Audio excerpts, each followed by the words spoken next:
देखिए, हम कहते हैं ना कि चालबाज़ चाल चलने से बाज़ नहीं आते हैं। तो ये मेरे लिए कोई नवीन बात नहीं है कि गौरा चाल पर चाल खेले जा रही है। मेरे लिए सबसे अहम बात है मेरी पोतियों का, यानी विद्या और मीरा की सुरक्षितता।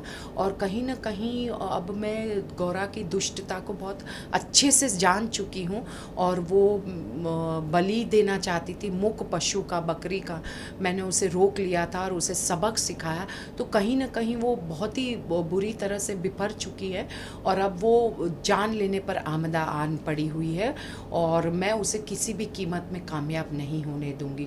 तो उसी सिलसिले में हम विसर्जन तक पहुँच गए हैं, चूँकि गौरा ने ये कह दिया है कि वो मैंने उसे बकरी की बलि नहीं चढ़ाने दी, तो अब वो विद्या और मीरा दोनों में से किसी की भी बलि देगी। और ये तो आप जानते ही हैं मेरे प्यारे दर्शक कि मैं कभी होने नहीं दूँगी।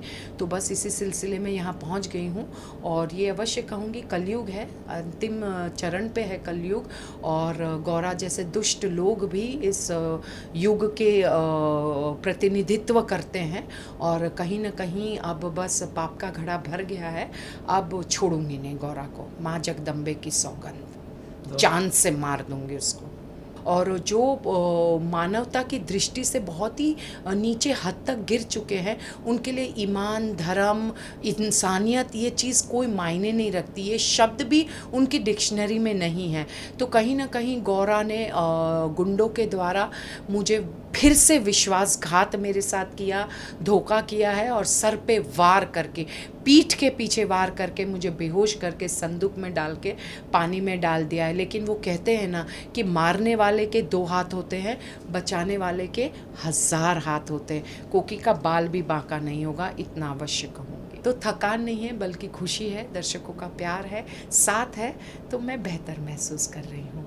और आप सभी मीडिया का भी बहुत बहुत धन्यवाद। आपने मुझे बिल्कुल हमेशा नवाजा है और सर आँखों पर बिठा कर रखा है, चाहे मेरी तबीयत ठीक न रही हो या जब भी मैंने कोई काम अच्छा किया है, तो आप लोगों ने हमेशा ये बात दर्शकों तक पहुंचाई है। तो मैं आप सभी का भी धन्यवाद करती हूँ।